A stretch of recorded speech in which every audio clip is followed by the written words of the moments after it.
Hello दोस्तों, स्वागत है आपका हमारे YouTube channel horror story teller पर।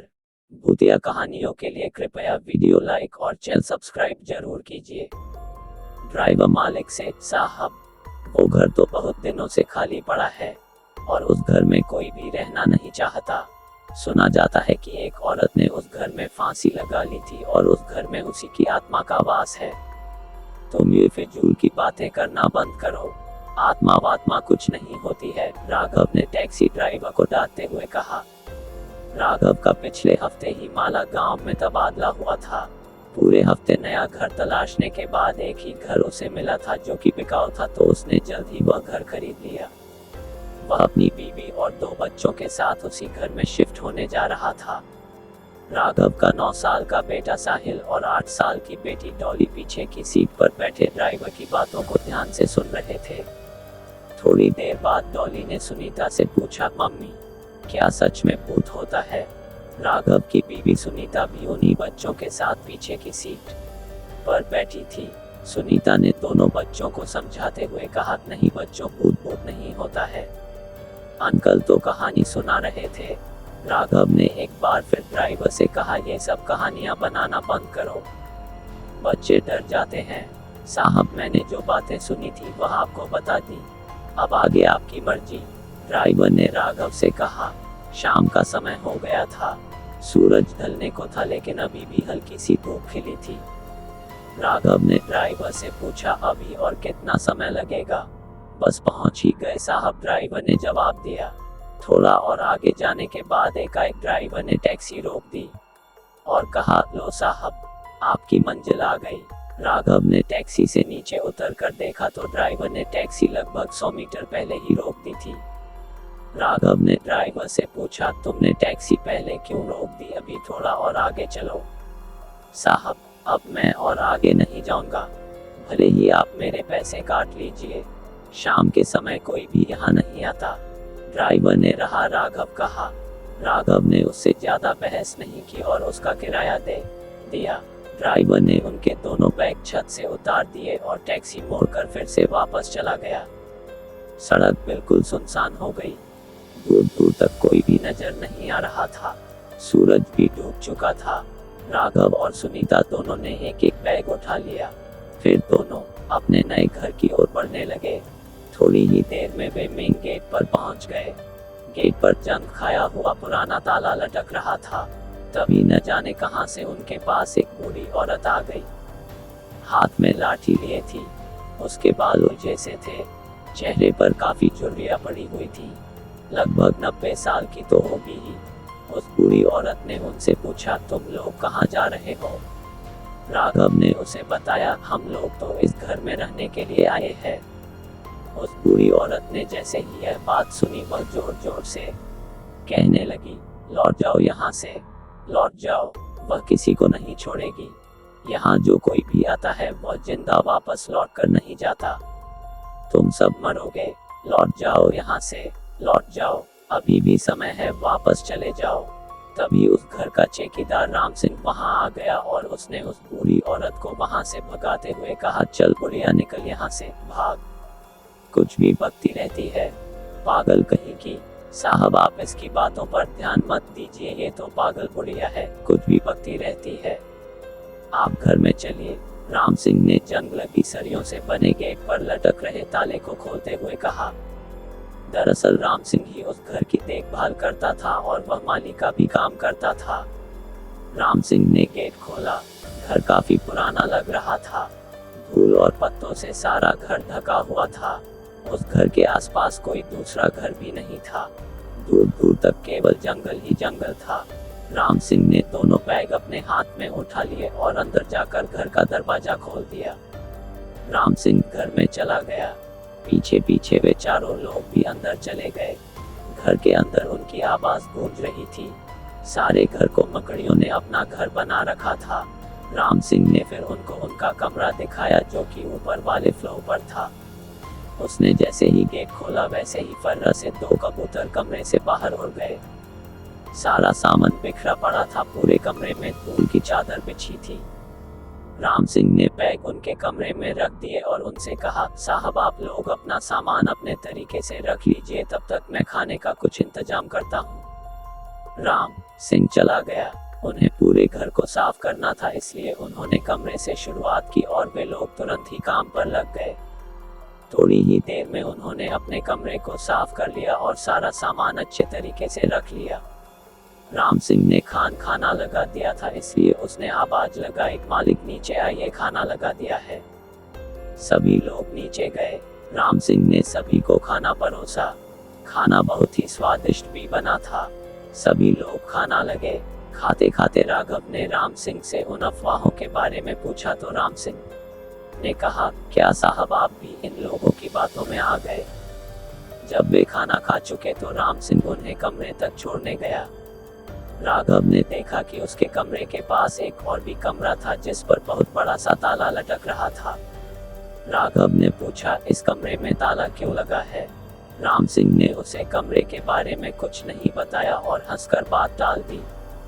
राम सिंह ने राघव से कहा, साहब आप इस कमरे के बारे में मुझे कुछ नहीं पता, बस आप इस कमरे के अंदर मत जाना और ना ही इसे खोलने की कोशिश करना, जितना हो सके इस कमरे से दूर ही रहना।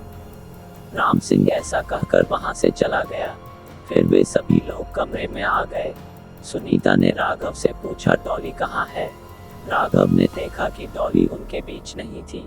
राघव ने इधर उधर देखा पर डॉली इनके बीच नहीं थी। राघव ने घबराकर सुनीता से पूछा, कहाँ गई डॉली? अभी तो यही थी।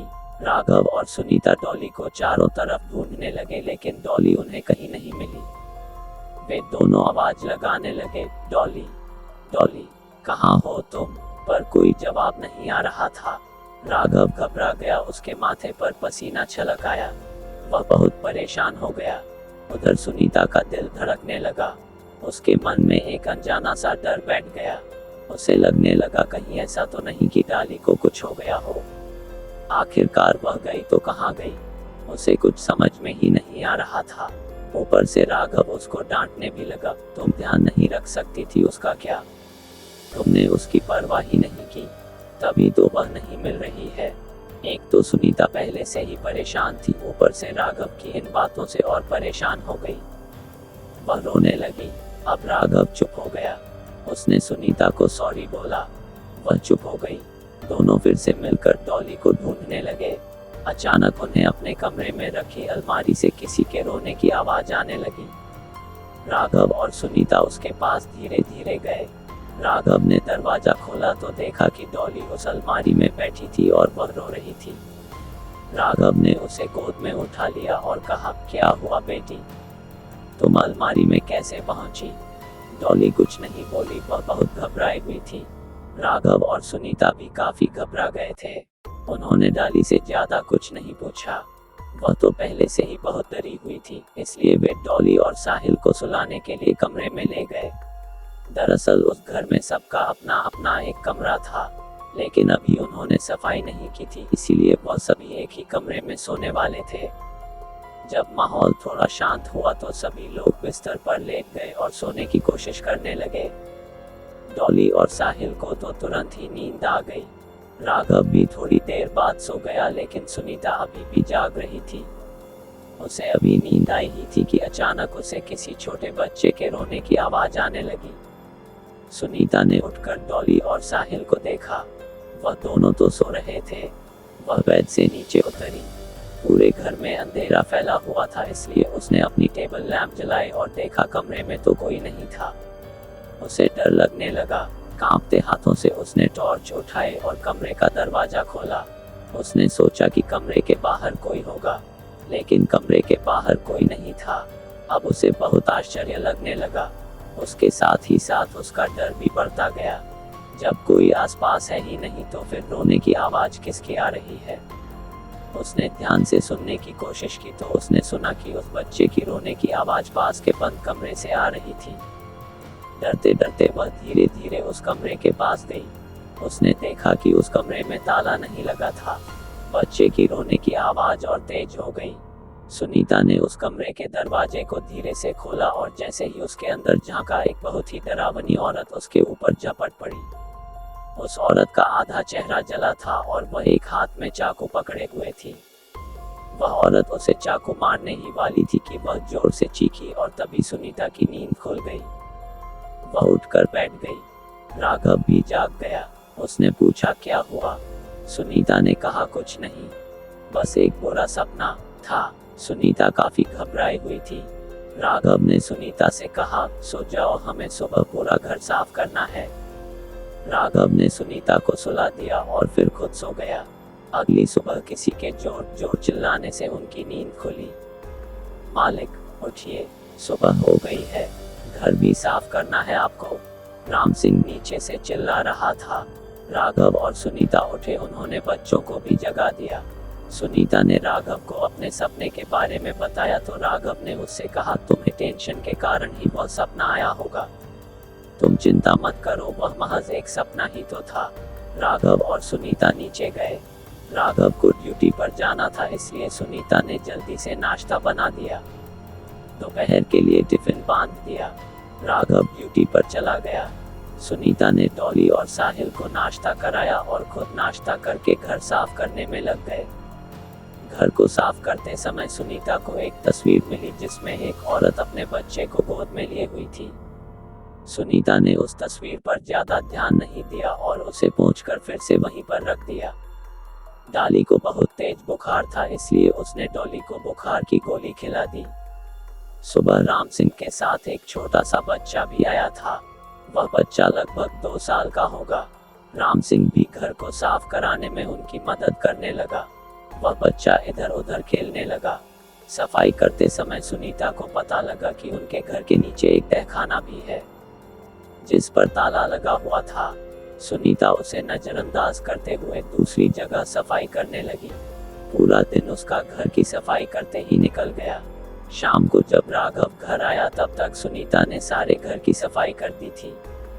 सभी लोगों ने मिलकर शाम का खाना खाया और राम सिंह ने राघव से कहा, साहब अब मैं कल आऊंगा। राम सिंह वहां से चला गया। खाना खाकर सुनीता ने बच्चों को दूसरे कमरे में लेटा दिया और जब बच्चों को नींद आ गई तो वह भी अपने कमरे में आ गई। राघव पहले से ही कमरे में था। सुनीता जैसे ही कमरे में घुसी उसे फिर से किसी बच्चे की रोने की आवाज आने लगी। उसने जल्दी से राघव को वह आवाज सुनाने की कोशिश की। राघव को भी उस बच्चे के रोने की आवाज आ रही थी। उन्होंने हिम्मत करके बाहर जाकर देखा। आवाज नीचे से आ रही थी। वे दोनों लोग नीचे उतरे तो उन्होंने देखा कि सामने कुर्सी पर वही छोटा बच्चा बैठा है जो सुबह राम सिंह के साथ आया था। उन्होंने समझा कि शायद राम सिंह इसे भूल गया होगा, लेकिन फिर उन्होंने सोचा कि भला कोई अपना बच्चा कैसे भूल सकता है। सुनीता और राघव उस बच्चे को अपने साथ ले गए और उसे अपने कमरे में जाकर सुलाने की कोशिश करने लगे। थोड़ी देर बाद उस बच्चे को नींद आ गई। थोड़ी देर बाद राघव और सुनीता को भी नींद आने लगी तो वे भी सो गए। लगभग आधी रात को उन्हें फिर से जोर जोर से रोने की आवाज सुनाई देने लगी। उन्होंने देखा कि वह बच्चा वहां से गायब था। आवाज नीचे से आ रही थी। वे दोनों नीचे उतरकर देखने गए। राघव और सुनीता ने देखा कि वह बच्चा फिर से उसी कुर्सी पर बैठ रो रहा था। दोनों लोग ये देखकर भौचक्के के रह गए। उन्होंने फिर से बच्चे को उठाया और अपने कमरे में ले गए। वह बच्चा अभी भी रो रहा था। अचानक उस बच्चे को जोर जोर से खांसी आने लगी और देखते ही देखते वह खून की उल्टियां करने लगा। सारा बिस्तर खून से रंग गया। वे दोनों काफी डर गए। राघव पानी लेने के लिए चला गया। सुनीता ने अपने बच्चों के कमरे में जाकर देखा तो बच्चे सही सलामत सो रहे थे। वह फिर से भागकर अपने कमरे में आई। राघव भी नीचे से पानी ले आया, लेकिन उन्होंने देखा कि वह बच्चा तो उनके कमरे में नहीं था, वह गायब था। उन्होंने उसे बहुत ढूंढा लेकिन वह कहीं भी नहीं मिला। उनके बेड की चादर खून से रंग चुकी थी, इसीलिए वह अपने बच्चों के कमरे में आकर सो गए। अगली सुबह जब राघव और सुनीता उठे तो उन्होंने देखा कि वे अपने ही कमरे में लेटे थे और उनकी चादर पर जरा सा भी खून का दाग नहीं लगा था। उन दोनों के कुछ भी समझ में नहीं आ रहा था। थोड़ी देर बाद नीचे से राम सिंह की आवाज आई, साहब उठ जाए, सुबह हो गई है। राघव राम सिंह की आवाज सुनकर तुरंत नीचे गया और राम सिंह से कहा, वह तुम्हारा बच्चा कहाँ है जिसे तुम अपने साथ यहाँ लाए थे? राम सिंह ने चौंक कर कहा, कौन सा बच्चा साहब? मेरी तो शादी ही नहीं हुई, ना ही मेरा कोई बच्चा है। अचानक फिर से उन्हें किसी बच्चे की रोने की आवाज आने लगी। दोस्तों, कहानी अभी बाकी है। ऐसी कहानी सुनने के लिए वीडियो लाइक और चैनल सब्सक्राइब जरूर कीजिए। धन्यवाद।